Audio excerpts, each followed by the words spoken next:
Welcome to Season 2 of The Evolution of Torah, a podcast with JTS professor Rabbi Mordecai Schwartz.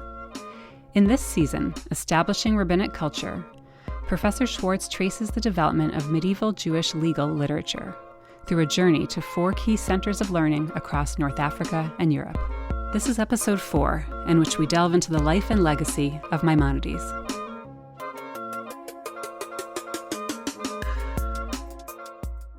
For this episode, we return to Spain and North Africa to explore the life and legacy of Maimonides, the towering figure of this period.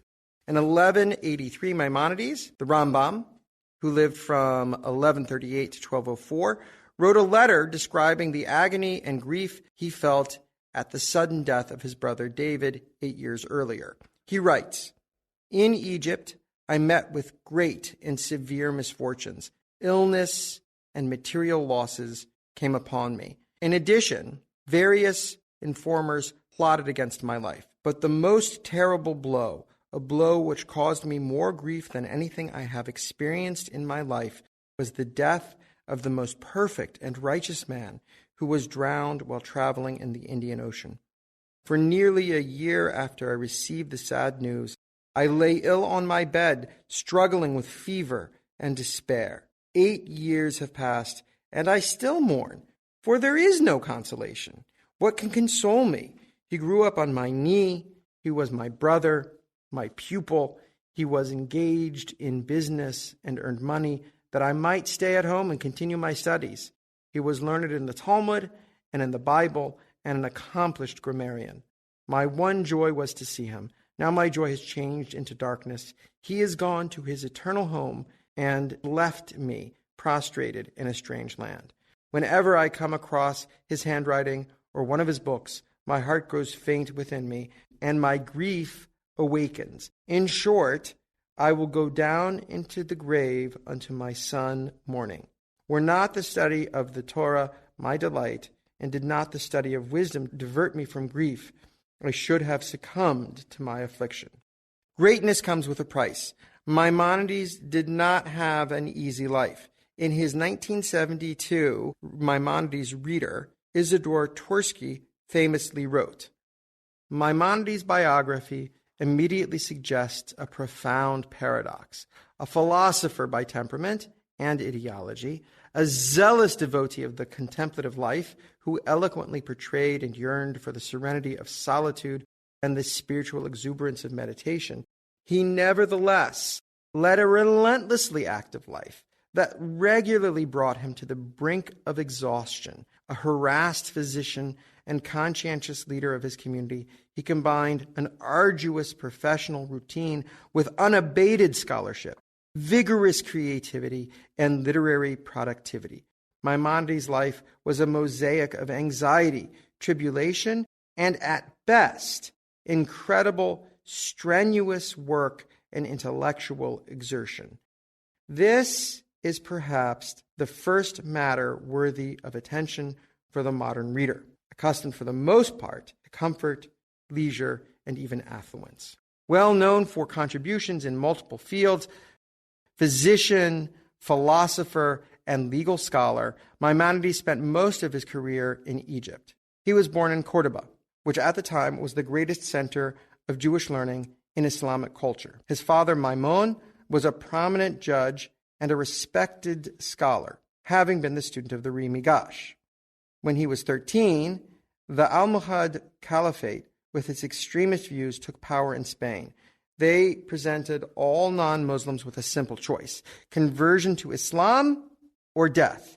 Some Spanish Jews chose martyrdom, others fled away, while many more disguised themselves, perhaps regretfully, with ambivalence, as Muslims, practicing Islam in public, but Judaism in the home.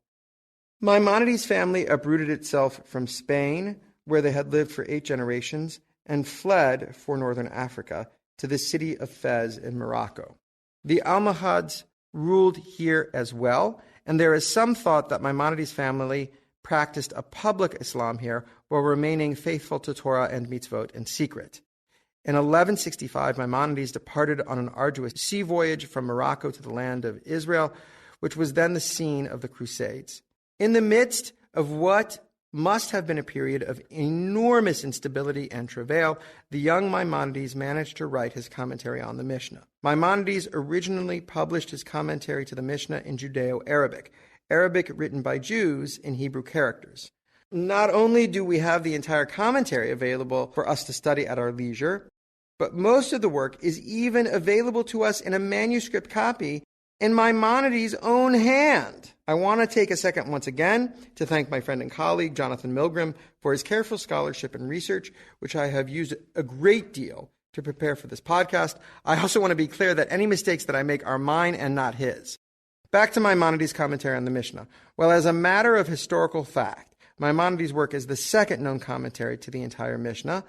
His commentary remains the only complete commentary to the Mishnah that is that early. The earlier commentary is not available to us in its entirety, and the sections we do have been highly altered over time. Maimonides listed 4 goals for his Mishnah commentary. The first, to expound each individual Mishnah in light of the analyses presented in the Babylonian Talmud, to give conclusions for each Mishnah interpreted based on the entire Talmudic tradition, and to introduce the beginner to the Talmud. And then the fourth and final one, to place before the student or scholar all that is necessary for the easy study and repetition of the commentary's contents. His introductions are also a real innovation and deeply important. They present not only a history of the oral law, but also a useful conceptual framing for the different parts of the Mishnah. Around 1170, Maimonides reached Cairo with his father and his younger brother, and that city was to become his home for the remainder of his life. As he describes in the letter we opened the episode with, his brother David had planned to support him by being a merchant, while Maimonides, the scholar, had time for learning and writing. But this was not to be. We do not know how his father died, but it was before David took his fateful trip. The circumstances and the need to support himself and the other members of his family led the Rambam to take up the profession of medicine, at which he was apparently quite successful. Eventually, he became the physician to Saladin's vizier and one of the most respected court physicians. At the same time, he became the untitled leader of the Jewish community, combining the duties of a rabbi, judge, and administrative chief with those of the overseer of communal charities.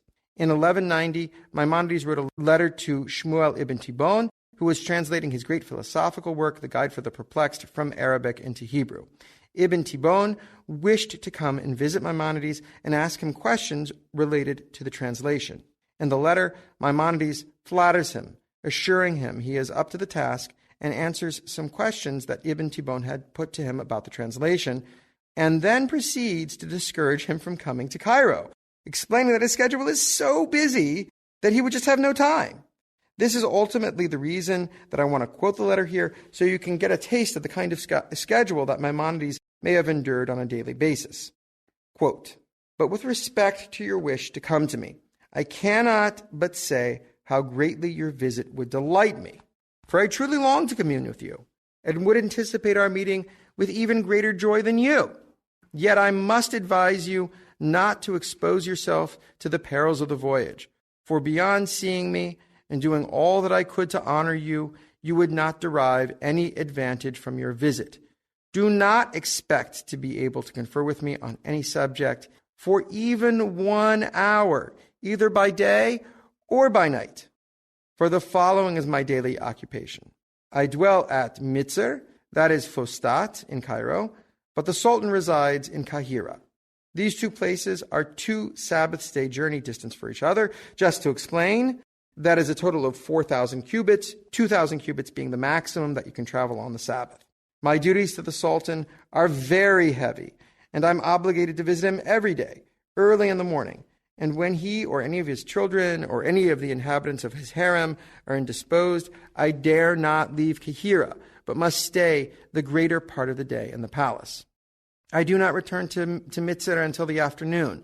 Then I am almost dying with hunger. I find the antechamber is filled with people, both Jews and Gentiles, nobles and common people, judges and bailiffs, friends and foes.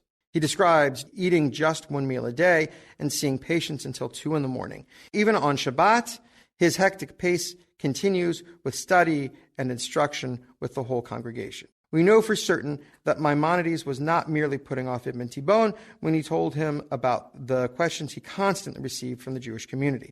Maimonides' responsa, many of which were authored in Arabic, were collected by Joshua Blau in the early 1970s in a large 4-volume set and are presented within an accompanying parallel column providing Blau's Hebrew translation.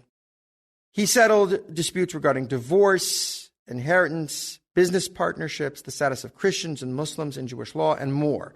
The responsa also attests to Maimonides' stature as a world-renowned legal decisor. Questions were sent to him from places as far-flung as Baghdad and southern France. Maimonides revolutionized the codification of Jewish law with the publication of his Mishneh Torah. Although conceptually organized into specific laws on the Sabbath, laws on inheritance, and so forth, like Gaonic codes, the Mishneh Torah remains the only code whose scope includes all of biblical and Talmudic law. It includes even the legal system's inoperable elements and enactments because the temple is no longer standing. Maimonides' writing style is lucid, it's precise, it's concise. In each chapter, he strikes a balance between providing judicial generalizations and case law. With educational and pedagogic skill, the beginnings of the chapters Maimonides uses to define concepts and terms, and only then presents cases in which he applies the definitions. As we have already seen, Maimonides was also an excellent letter writer. We have many letters with much correspondence on a variety of topics. One of the most difficult times I had while preparing this podcast was in deciding which letter of Maimonides to conclude this episode with. In the end, I decided to conclude with his letter to Mar Yosef ibn Gabir. In it, Maimonides shows his qualities as a teacher and his generosity of spirit. He writes, I gather from the letter of the esteemed Mar Yosef called Ibn Gabir that he regrets being an Am Haaretz, ignorant of Jewish learning, because he knows Arabic only, but not Hebrew, and therefore, while studying our commentary on the Mishnah with zeal, is unable to learn our code Mishneh Torah, which is written in Hebrew. First of all, I must tell you that the Lord keep and increase your welfare, and that you are not justified in regarding yourself as an Am Haaretz. You are our beloved pupil. So is everybody who is desirous of studying even one verse or one single halakha. It also makes no difference whether you're studying in the Holy Tongue or Arabic or Aramaic. It matters only whether it is done with understanding. I say, therefore, in general, that you must not belittle yourself or give up the intention of improving. There are great scholars who did not begin their studies until an advanced age, and they have become scholars of distinction in despite of this. If you want to study my work, you will have to learn Hebrew little by little. It is not so difficult, as the book is written in an easy style, and if you master one part, you will seem to be able to understand the whole work. I do not intend, however, to produce an Arabic edition as you suggest. The work would lose its specific color. How could I do this when I would like to translate my Arabic writings into the holy language? In any case, you are my brother. May the Lord guard you, lead you to perfection, and grant you happiness of both worlds. From Moses until Moses, none arose like Moses. It is undoubtedly true. In the Rambam, we have a figure of monumental proportions and achievements. His qualities cannot be overestimated. Next time, we will return to Europe to explore the piety of German sages and the challenges of medieval life. Thanks for listening to The Evolution of Torah with Professor Mordecai Schwartz. It was recorded at JTS by Christopher Hickey and produced by Ellie Gettinger, with editing assistance from Sarah Brown. If you enjoyed this episode, please subscribe and leave a review wherever you listen to podcasts. For those who want to dig a little deeper, visit jtsa.edu/podcasts, where you'll find sources, archival material, and more in the Evolution of Torah show notes, along with links to all of JTS's podcasts, exploring Jewish text, history, culture, and experience.